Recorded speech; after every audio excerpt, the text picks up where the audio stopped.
ముట్టుకుంటేనే కందిపోయేలాగా కమిలిపోయేలాగా ఉంటారు, చాలా మంచి రంగు. అలాంటి మిమ్మల్ని కొట్టాలని ఎలా అనిపించింది అంటారు? అలా ఉన్నందుకే కొట్టాలనిపించింది. ముద్దుగా ఉన్నారని కొట్టారా? అయి ఉండాలి సార్. ఎందుకు ప్రస్తావించానంటే ఈ మాట ఏదో మిమ్మల్ని క్రిటిసైజ్ చేయాలని కాదు. మొన్ననే నేను తమిళనాడులో ఒక కేసుకు సంబంధించి 9 మంది పోలీస్ ఆఫీసర్లకి మరణశిక్ష పడిన కేసు గురించి నేను చూశాను. మాట్లాడింది చూసాను నేను. చూసారా? యా. అయితే నాకు అనిపించింది ఏంటంటే అది కస్టోడియల్ టార్చర్లో కాదు, లాకప్ డెత్ కి పడిన కేసు. అదే కస్టోడియల్ టార్చర్ లో అది డెత్ స్టేజ్ కి వెళ్ళిపోయింది. నేను బతికిపోయా. ఆడదాకా వెళ్ళి బతికొచ్చారు కదా. అవును. మరి మీ కేసుకి ఇంకెంత శిక్ష పడాలి? ఎంత కఠినమైన శిక్షలు పడాలి? అంటే ఇక్కడ ఉరి శిక్ష ఉండదు డెఫినెట్ గా, ఎందుకంటే బతుకున్నాను కాబట్టి. అవును, హత్యాయత్నం కింద ఉంటది కదా. బట్ కస్టోడియల్ టార్చర్ కి క్లియర్ గా 10 years ఉంది ఇంప్రిజన్మెంట్. ఓకే. చట్టంలో ప్రూవ్ అయితే 10 సంవత్సరాలు శిక్ష వరకు, 10 ఏళ్ళ వరకు విధించవచ్చు. ఓకే. డెఫినెట్గా అది దోషుడు శిక్షించబడదురు అని నేను అనుకుంటున్నా. విశ్వసిస్తున్నారా? పరిపూర్ణ విశ్వాసం. కొనసాగుతూనే ఉంటుందా ధారావాహికలాగా, లేకపోతే ఎండింగ్ వస్తుందేమో 2-3 నెలల్లో అనుకుంటున్నా. 2-3 నెలల్లో అనుకుంటున్నా. ఏంటి సార్ అంత సెన్సేషన్ గా చెప్పారు 2-3 నెలల్లో అని చెప్పేసి? అంటే ఇప్పుడు ఆల్రెడీ సునీల్ నాయక్ ఒక స్టేజ్కి వచ్చింది. సో మొన్న ఫైనల్ యాంటిసిపేటరీ బెయిల్ రద్దు గురించి కోర్టులో కూడా వచ్చింది. మిమ్మల్ని అత్యధికంగా ఇష్టపడే ఆ 4 కుమారుల్లో కూడా ఒకరు ఉన్నారు కదా దీంట్లో. ఆ 4 కుమారుల్లో ఒకడు ఉన్నాడు కదా.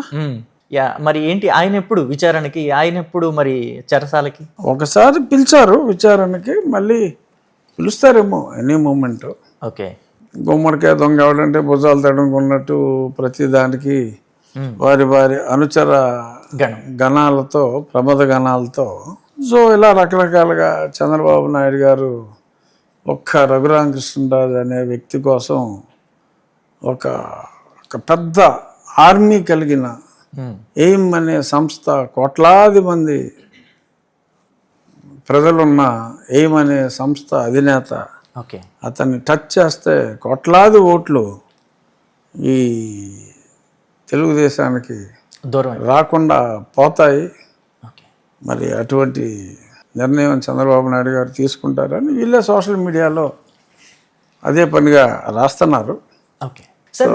మీ కస్టోడియల్ టార్చర్ కేసే ఉంది. మీ ఒంటి నిండా దెబ్బలు, కాళ్ళు కూడా ఎర్రగా కమిలిపోయినాయి. కాళ్ళు కట్టి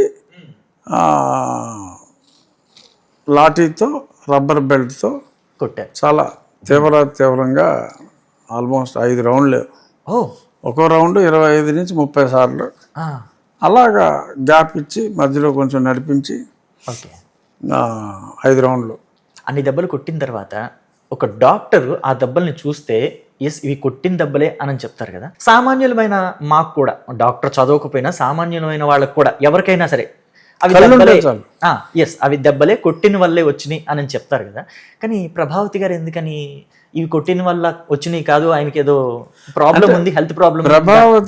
ప్రభావితురాలైందా? ఈ సునీల్ కుమార్ హాస్పిటల్కి వెళ్ళి మాట్లాడి చేశాడు. బట్ డాక్టర్స్ అందరూ 164 స్టేట్మెంట్స్ ఇచ్చారు. ఓకే. మమ్మల్ని ప్రభావతి వీరిని ప్రభావితం చేసి దొంగ రిపోర్ట్లు రాయించారని వాళ్ళు ఒప్పుకున్నారు కోర్టులో. ఓకే. సో అందుకని త్వరలో ఎదురుపడ్డారా ప్రభావతి? లేదా? నేను అప్పుడు హాస్పిటల్కి వెళ్ళినప్పుడే చూసా. అక్కడ చూడటం మళ్ళీ ఎప్పుడు ఎదురుపడ్డా? మళ్ళీ అక్కడ ఎదురుపడ్డా. ఓకే. ఎదురుపడితే ఏమైనా అడగాలనిపిస్తుంది? చదువుకున్నారా అని ఏమన్నా అడగాలనిపిస్తుందా? మరి ఎదురు పడదనే అనుకుంటున్నాను నేను. ఏంటి సార్ ఆ నవ్వుకి అర్థం ఏంటి? ఏముంది పాపం, ఇప్పుడు ప్రభావతి అప్పుడు ఆ ప్రభుత్వంలో ఎవరన్నా మరి తప్పు చేయకూడదు, ధైర్యంగా నిలబడాలి.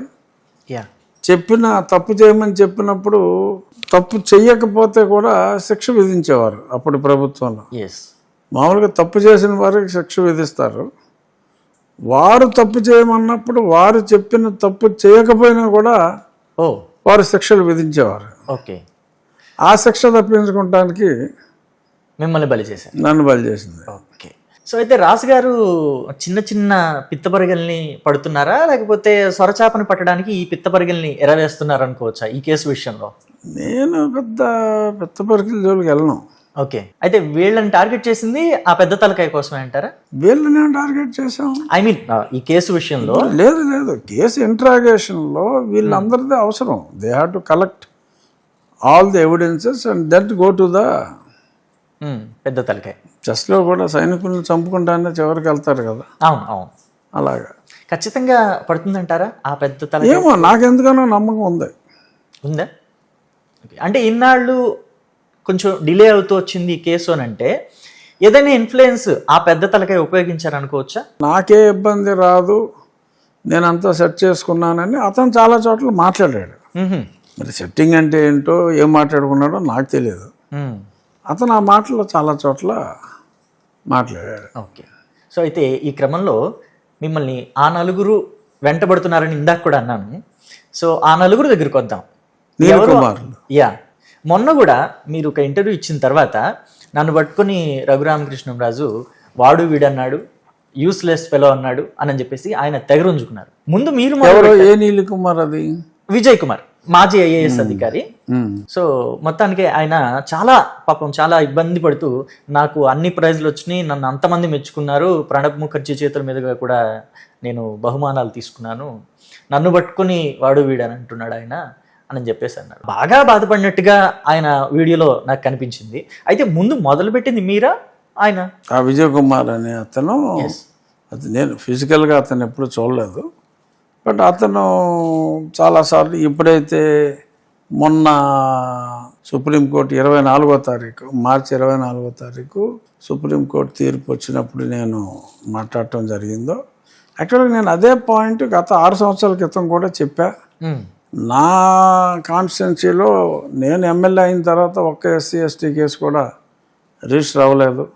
ఎందుకంటే ఏదో 1-6% కన్నా మిగిలిన ఎస్సీలు ఎవరు లేరు అక్కడ.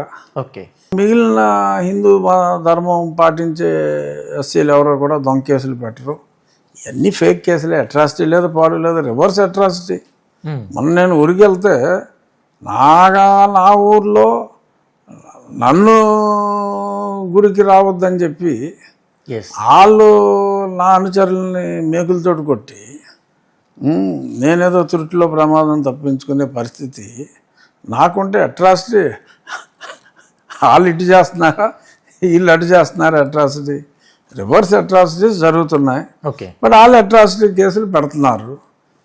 సో అసలు క్రిస్టియన్గా మతం మారిన వాళ్ళకి పెడతానికే హక్కు లేదని ఎవడో హ్యాబిచువల్గా కేసులు పెట్టి ఒకడు ఉంటే జోసెఫ్ అని, అతని సర్టిఫికెట్ వాళ్ళ తల్లిదండ్రుల సమాధులు క్రిస్టియన్ శ్మశానంలో పెద్ద పెద్ద మినీ తాజ్మహల్ లాగా కట్టేసుకుంటే అవన్నీ చూసి ఇతని తల్లి క్రైస్తవురాలు, ఇతని తండ్రి క్రైస్తవుడు, ఇతను క్రైస్తవుడు, పలానా చర్చిలో ఫోటోలు ఇయ్యి, పలానా చర్చిలో వీడి పేరు ఉంది, నిత్యం ప్రతి ఆదివారం ప్రార్థనలో ఈ చర్చిలో చేస్తున్నట్టు ఇగో ఎవిడెన్స్లు ఉన్నాయి.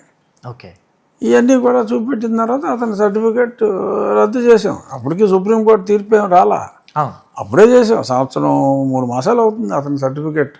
అతనికి లాయర్ మళ్ళీ అనదర్ నీలకుమార్, వాడు నిన్న నా గురించి ఏదో మాట్లాడాడు, నీ అంత చూస్తాను, అది చూస్తాను, ఇది చూస్తానని. ఏం చూస్తాడు? నా ఎదురుగుండా నుంచుంటే నా మొహమే కనపడదాడికి. అదేదో చూస్తా అంట, ఏ జోకులు ఇలా వస్తానే ఉంటాయి. మాట్లాడితే ఎవడో అసిస్టెంట్ రే తీసుకోరా పెన్ను రాయరా రాష్ట్రపతికి ఉత్తరం అంటాడు.